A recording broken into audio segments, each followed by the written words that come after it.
பார்வதி நமக. குரு வாழ்க, குருவே சரணம். ஆன்மீக அன்பர்கள் அனைவருக்கும் இனிய ஆங்கில புத்தாண்டு நல்வாழ்த்துக்கள். நம்ம இந்த வீடியோ மூலமாக 2025ஆம் ஆண்டிற்கான ஆங்கில புத்தாண்டு ராசி பலன்களை பார்க்க இருக்கிறோம். குறிப்பாக இந்த வீடியோவானது பார்த்தீங்க அப்படின்னாக்கா தனுசு ராசி அன்பர்களுக்கான வீடியோ. இந்த தனுசு ராசி அன்பர்களுக்கு இந்த 2025ஆம் ஆண்டானது எப்படி இருக்குது அப்படின்னு பார்க்கும்போது, இந்த 2025ஆம் ஆண்டு எப்படி இருக்கிறதுக்கு முன்பாக இதுக்கு முன்பாக நடந்த நிகழ்வுகளை ஒரு கண்ணோட்டத்தை பார்த்துடலாம் நான் நினைக்கிறேன். நான் மற்ற ராசிக்காரர்களுக்கு இந்த விளக்கங்களை கொடுக்கல, நடக்கக்கூடிய நிகழ்வுகள் மட்டும் சொல்லிட்டு போயிருந்தேன். ஆனால் இந்த தனுசு ராசி அன்பர்களுக்கு மட்டும்தான் முன்பு நடந்த நிகழ்வுகளை கூறிட்டு நான் அடுத்த பலன்கள் போகலாம் அப்படின்றது நினைக்கிறேன்.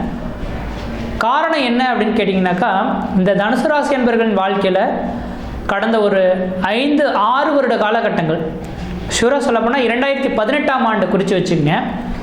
இந்த 2018ஆம் ஆண்டு என்னைக்கு தொடங்கினதோ அந்த நேர காலகட்டத்திலிருந்தே குடும்பத்தில் ஒரு மன நிம்மதி கிடையாது, மன சந்தோஷங்கள் கிடையாது. எடுத்த காரியத்தில் தடைகள், தாமதங்கள், வம்பு வழக்குகள், சட்ட சிக்கல்கள், மன நிம்மதி குறையிறது, பொருளாதார நெருக்கடிகள், கடன் சூழக்கூடிய அமைப்புகள், வண்டி வாகன தடைகள், கடன் பிரச்சனையினால் பெரிய லெவலில் இழப்புகள் சந்திக்கிறது, தொழில் தடை உருவாகிறது. தொழில் தடைனா சாதாரண தடையெல்லாம் கிடையாதுங்க. ஒரு மனிதனோட வாழ்க்கையில் பேர், புகழ், கௌரவம், அந்தஸ்து எல்லாமே எதன் மூலியமாக உருவாகுது அப்படின்னாக்கா, ஒரு மனிதனுக்கு அவனோட தொழில் மூலியமாக மட்டும்தான் உருவாகுதுங்க.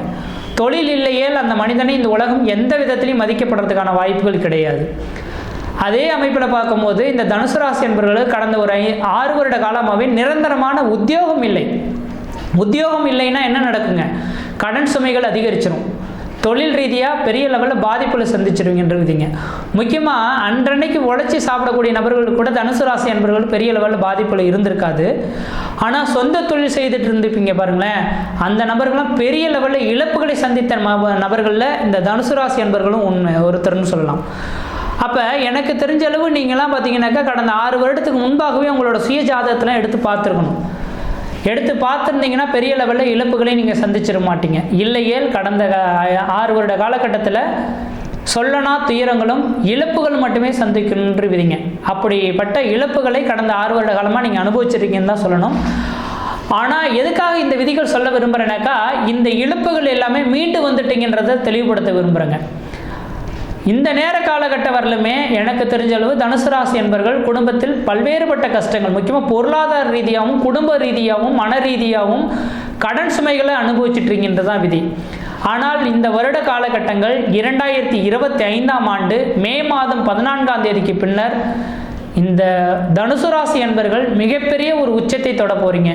இழந்ததை எல்லாமே மீண்டு கொண்டு வர போகிறீங்க அப்படின்றத மட்டும் ஆணைத்தரமாக சொல்ல விரும்புகிறேங்க. கடந்த கால நிகழ்வுகளை பற்றி நீங்கள் கவலையே பட வேண்டாம். கடந்தது எல்லாமே கடந்துட்டு போகுது. அது ஒரு கனவு அப்படின்ற மாதிரி மறந்துடுங்க. ஆனால் இதுக்கு பிறகு இதே கிரகமானது உங்களுக்கு வளர்ச்சியை தரப்போகுது.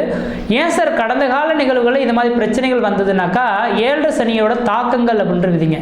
முன் ஜென்மத்தில் ஒரு மனிதன் செய்த பலன்களை இந்த ஜென்மத்தில் அனுபவித்து தரணும். அதை அனுபவிக்கக்கூடிய ஒரு காலகட்டம் தான் 7 சனி காலகட்டங்கள்.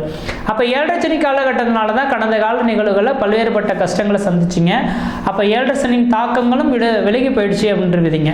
ஆனால் இந்த வருட காலகட்டங்கள் 2025 மே மாதம் 14ஆம் தேதி பிறகு குரு பயிற்சியானது நடக்க இருக்கு. இந்த குரு பகவான் உங்களோட ராசிநாதனாக இருக்கக்கூடிய குரு பகவான் ராசிக்கு 6ஆம் இடத்துலேருந்து 7ஆம் இடத்துக்கு பயிற்சி அடைய போகிறார். அப்போ 6ஆம் இடத்துலேருந்து 7ஆம் இடத்துக்கு பயிற்சி அடைவது மிகப்பெரிய ஒரு வளர்ச்சிக்கான ஒரு காலகட்டங்கள் அப்படின்றதுங்க. இந்த வருடத்தில் 12 ராசிக்காரர்கள்லேயே மிகப்பெரிய ஒரு வளர்ச்சிகளை சந்திக்கக்கூடிய ஒரு ராசிகள் எதுனாக்கா, இந்த தனுசு ராசி அன்பர்களும் துலாம் ராசி அன்பர்களுமாக தான் இருக்க முடியும். ஏன்னா இந்த துலாம் ராசி அன்பர்களுக்கு ராசிக்கு 8இல் தற்பொழுது குரு பகவான் இருக்கார். தனுசு ராசி அன்பர்களுக்கு ராசிக்கு 6இல் குரு பகவான் உட்கார்ந்துருக்கார். அப்போ உங்கள் ராசிக்கு 6ஆம் இடமானது ருணம், ரோகம், சத்ரு, எதிரி, பகை, கடனை சொல்லக்கூடிய இடங்க. அப்போ கடன் பிரச்சனைகளால் பெரிய லெவலில் நீங்கள் சிக்கி தவிச்சிட்டு இருப்பீங்க. இந்த கடன்கள் அடைச்சிட முடியுமா? வாழ்க்கையில் நான் முன்னேற முடியுமா, முன்பு போல வந்துடுவேனா அப்படின்னு எதிர்பார்த்துருக்கக்கூடிய நபர்களுக்கு 2025 மே மாதம் 14ஆம் தேதி வரலும் பொறுத்துருங்க. இந்த 2025ஆம் ஆண்டு மே மாதத்துக்கு பிறகு 2026ஆம் ஆண்டுக்குள்ளார பெரிய லெவலில் உங்களுக்குன்றே ஒரு மனதில் ஒரு தைரியம் உருவாகிட்டுருப்பீங்க. என்னால் எதையும் முடியும், என்னால் சாதிக்க முடியும், வென்று வருவேன் அப்படின்ற ஒரு நம்பிக்கை பிறக்கக்கூடிய அமைப்புகள் உங்களுக்கு உருவாகும். இதுக்கு காரணம் குருவின் பரிபூர்ண பார்வை உங்களுக்கு ராசிக்கு கிடைக்க போகுதுங்க. அதனால தெளிவாக சொல்ல வரேங்க, தனுசு ராசி அன்பர்கள் வருகின்ற 2025 மே மாதம் 14ஆம் தேதி வரும் பெரிய லெவலில் புதிய முயற்சி எடுக்கிறதோ, புதிய தொழில் தொடங்குறதோ, உத்தியோகம் பார்க்குறதோ, ஜாமீன் கையெழுத்து போடுறதோ, கொடுக்கல் வாங்கல் விஷயமா கண்டிப்பாக செய்ய வேண்டாம். ஆனால் இந்த 2025 மே மாத காலகட்டத்துக்கு பிறகு நீங்கள் எது செய்தாலும் தொட்டதெல்லாம் தொடங்கக்கூடிய காலகட்டங்கள், நினைச்சதெல்லாம் சாதனை பண்ணக்கூடிய காலகட்டங்கள், குடும்பத்தில் ஒரு சுப நிகழ்வுகளும் சுபகாரியங்களும், அழியா சொத்து சேர்க்கையும், வீடு மனை வாசல் வாங்குவது, வீடு மனை வாசல் கட்டுவது, குடிபெயர்றது, குலதெய்வத்துக்கு செய்ய வேண்டிய சடங்குகள் செய்கிறது, இதை மாதிரியான சுப நிகழ்வுகள் செய்யக்கூடிய அமைப்புகளானது தொடரப்போகுது அப்படின்றீங்க. காரணம் என்னன்னு பார்த்தீங்கன்னாக்கா 12 வருடத்துக்கு ஒரு முறை நடக்கக்கூடிய இந்த குரு பகவான் உங்கள் ராசிக்கு 7ஆம் இடத்துக்கு வர போகிறார். எல்லா மனிதர்களுக்கும் பார்த்தீங்கன்னாக்கா ஒவ்வொரு மனிதர்களுக்கும் ஒரு 12 வருடத்துக்கு ஒரு முறை ஒரு யோகங்கள் தொடர ஆரம்பிக்கும். அந்த யோகமான நேர காலகட்டத்தில் யோகமான செயல்பாடுகளை ஒரு மனிதன் செய்து கொள்ளணுன்ற விதிங்க. அந்த விதிகளானது பார்த்தீங்கன்னா இந்த நேரத்தில் இருக்குது. ஏன்னா முன்புலாம் பார்த்தீங்கன்னாக்கா அரச குடும்பத்தை சார்ந்த நபர்களுக்கு மட்டுமே ஜாதகங்கள் எழுதப்பட்டு வச்சுருக்குங்க.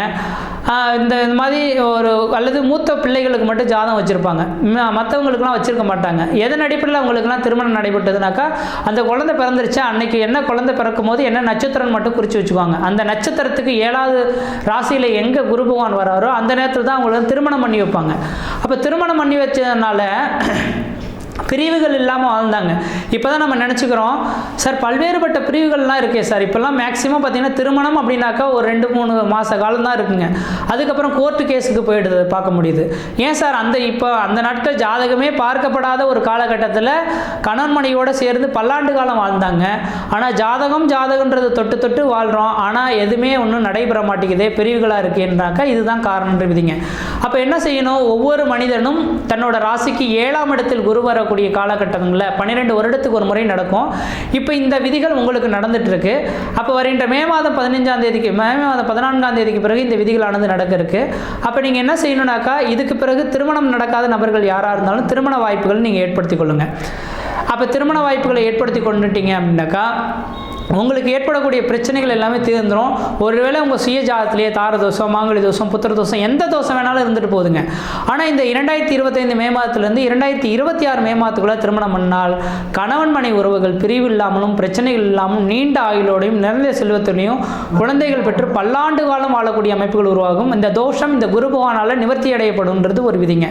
அதனால் வாய்ப்புகள் அந்த எந்த ஒரு சுப நிகழ்வுகளாக இருந்தாலும், ஒருவேளை திருமணம் முடிஞ்சிருச்சா, குழந்தை பேருக்காக காத்துறீங்களா, கண்டிப்பாக இந்த நேரத்தில் குழந்தை பேர் பெற்று எடுத்துங்க.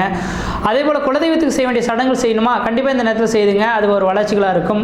வெகு நாட்களில் நான் வீடு கட்டணும்னு ஆசைப்படுறேன் சார், வீடு கட்ட முடியலையா, கண்டிப்பாக இதுக்கான வாய்ப்புகள் குருவின் பரிபூர்ண பார்வை கிடைக்குது. அப்போ வீடு கட்டுறதுக்கான முயற்சிகள் எடுங்க. அந்த வீடானது பல்லாண்டு காலம் இருக்கும். உங்களோட பரம்பரைக்கு அதை விட்டுட்டு போகிறதுக்கான வாய்ப்புகள் உருவாகும். அதனால் தனுசு ராசி என்பவர்களுக்கு ஒரு அதிர்ஷ்ட காட்டுகள் வீட்டின் வாயில் கதையை தட்டக்கூடிய காலகட்டம் தொடர ஆரம்பிச்சிருச்சு. அதனால் எந்த முயற்சிகள் எடுத்தாலும் இந்த நேர காலங்களில் செய்ய தொடங்கிடுங்க.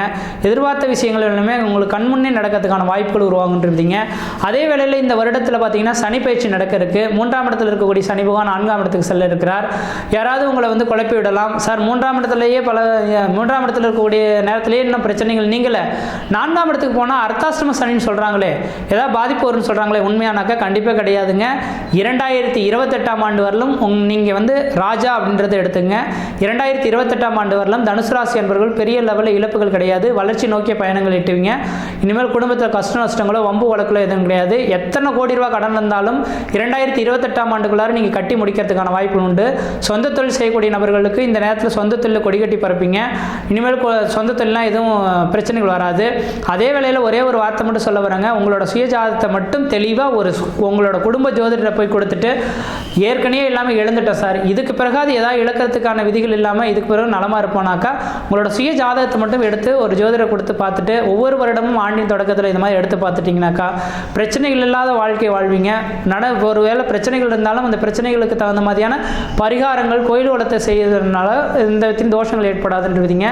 ஆனால் இந்த வருட காலகட்டத்துக்கு பிறகு இந்த சனி பயிற்சியும் உங்களுக்கு சாதகமாக இருக்குது. பழமையான வீடுகளை விற்றுட்டு புதுமையான வீடுகள் வாங்கக்கூடிய யோகங்கள் உருவாகும். அல்லது பழமையான வீடுகளை இடிச்சிட்டு புதுமையான வீடுகள் கட்டக்கூடிய ஒரு யோகங்கள் உருவாகுன்றீங்க. அடுத்தது ராகு கேது பயிற்சி உங்களுக்கு சாதகமாக இருக்குது. 3ஆம் இடத்துல ராகு இருந்தாலும் முயற்சிகள் வெற்றியாகும். இதுக்கு முன்பாக பயந்து நடந்த நபர்களுக்கு பயங்கள் தெளிந்து ஒரு மன நிம்மதி மன சந்தோஷங்கள் ஏற்படக்கூடிய காலகட்டம் உருவாகும். இந்த வருடத்தில் முக்கியமாக சொல்ல போனால் 2025 மே மாதத்திலிருந்து உங்களோட வளர்ச்சி தொடர போகுது. எந்த முயற்சி வேணாலும் எடுத்து பாருங்கள், கண்டிப்பாக நடக்கும். திருமணம் நடக்காத நபர்கள் திருமண வாய்ப்புகள், குழந்தை பேர் இல்லாத நபர்கள் குழந்தை பேர்கள், அது முக்கியமாக காதல், இந்த 2 குடும்பத்துக்கும் சொன்னால் திருமணம் நடந்தால் சொன்னோம்னா திருமணம் பண்ணி வைக்க மாட்டாங்கன்ற மாதிரி நீங்கள் எதுவும் நினச்சிட்டிங்கனாக்கா 2 குடும்பத்தோட சம்மதத்தோட உங்களுக்கு காதலானது கூடி வரதுக்கான வாய்ப்பு உண்டு. வெளிநாட்டு வாய்ப்புகள் உங்களுக்கு முக்கியமாக பிரகாசமாக இருக்குன்றது விதிங்க. இதுக்கு பிறகு ஒருவேளை தனுசு ராசி என்பவர்கள் வெளிநாடு போகிறீங்கன்னா கண்டிப்பாக வெளிநாட்டுனால தான் உங்களுக்கு ஆதாயங்கள் பெறக்கூடிய அமைப்புகள் உருவாகும். பழைய கடன்கள் எல்லாமே அடைக்கணும்னாக்கா வாய்ப்பு கிடைச்சா வெளிநாடு போயதுக்கு ஓரளவுக்கு நல்லா இருக்குங்க. கல்வியில் ரொம்பவே பின்தங்கிட்டு இருக்கக்கூடிய நபர்கள் கூட இந்த நேரத்தில் கல்வியில் வளர்ச்சி அடையக்கூடிய காலகட்டம் உருவாகும். அரசு உத்தியோகத்துக்காக பார்த்துருக்கீங்கன்னா கண்டிப்பாக இந்த 2025ஆம் ஆண்டில் அரசு உத்தியோகம் உங்களுடைய வீட்டின் வாயில் கதையை தட்டும். 60 வயதுக்கு மேற்பட்ட நபர்கள் யாராக இருந்தாலும் உடல் ரீதியாக பாதிக்கப்பட்டிருக்கீங்கன்னா கண்டிப்பாக இனிமேல் உடல் பிரச்சனைகள்லேருந்து மீண்டு வருவீங்க. நோய் தொந்தரவுலேருந்து மீண்டு வரக்கூடிய ஒரு காலகட்டம் உருவாகுன்றீங்க. வண்டி வாகன தடைகள்லாம் இதுக்கு முன்பாக ஏற்பட்டிருக்கும். கீழே மேலே வந்து சிராய்ப்பு காயங்கள்லாம் ஏற்பட்டிருப்பீங்க. அப்படிப்பட்ட நபர்களுக்கு இனிமேல் வண்டி வாகனத்தினால யோகங்கள் பெறக்கூடிய ஒரு காலகட்டங்கள் உருவாக போகுது. அப்போ தனுசு ராசி என்பவர்களுக்கு இந்த ஆண்டு 2025ஆம் ஆண்டிலிருந்து மிகப்பெரிய ஒரு மாற்றத்தை தரக்கூடிய ஒரு ஆண்டாக இருக்குது. முயற்சி எடுத்து பாருங்கள், கண்டிப்பாக வெற்றி பெறுவீங்கள். நன்றி, வணக்கம்.